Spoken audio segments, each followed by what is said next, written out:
Halo semua. Nah, kita sudah melihat video tayangan sebelumnya bukan? Yaitu video tentang tanaman kakao. Oleh karena itu, saya ditugaskan untuk membuat video tentang tanaman kakao tersebut. Saya langsung mengunjungi salah satu lokasi perkebunan tanaman kakao di daerah saya. Sebelum itu, saya ingin memperkenalkan nama saya terlebih dahulu. Nama saya Filio Agika Ginting dengan NIM 180301285 dari kelas HPT 2018 Fakultas Pertanian Program Studi Agroteknologi Universitas Sumatera Utara. Nah, tugas video ini ditugaskan oleh Ibu dosen Profesor Dr. Insinyur Noverita Prince Pinolina MP, di mana saya akan menjelaskan mengenai sistematika tanaman kakao, sistem perakaran, kemudian sistem percabangan, bunga dan buah, di mana tugas ini dari mata kuliah perkebunan C, kakao, teh, dan kopi. Baiklah, di sini saya akan menjelaskan tentang sistematika tanaman kakao. Sebelumnya, kakao merupakan satu-satunya dari 22 jenis marga Theobroma, suku Stersulisae, yang diusahakan secara komersil. Sistematika tanaman kakao adalah divisi Spermatophyta, anak divisi Angiospermae, kelas Dicotyledonae, anak kelas Dialpetae, bangsa Malvaceae, suku Stersulisae, marga Theobroma, jenis Theobroma cacao L.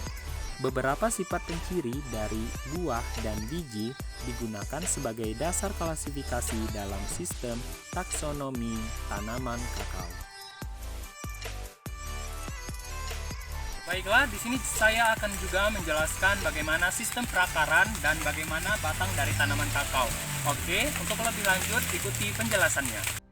Kakao adalah tanaman dengan surface root feeder, artinya sebagian akar lateralnya mendatar berkembang dekat permukaan tanah. Akar kakao adalah akar tunggang.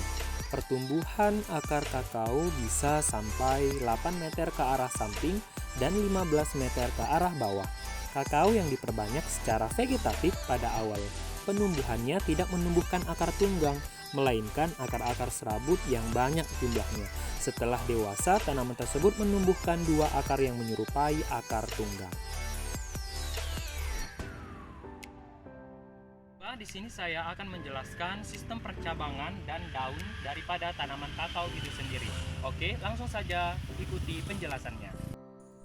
Batang tanaman kakao dapat tumbuh sampai ketinggian 8 hingga 10 meter dari pangkal batangnya pada permukaan tanah. Tanaman kakao punya kecenderungan tumbuh lebih pendek bila ditanam tanpa pohon pelindung. Kemudian, warna daun pada tanaman kakao muda sangat beragam, tergantung dari jenis tanaman, yaitu mulai hijau pucat, kemerah-merahan, sampai pada merah tua. Sama dengan sifat percabangannya, daun kakao juga bersifat dimorfisme. Salah satu sifat khusus daun kakao yaitu ada dua persendian articulation yang terletak di pangkal dan ujung tangkai daun. Tanaman kakao bersifat dimorfisme, artinya mempunyai dua bentuk tunas vegetatif.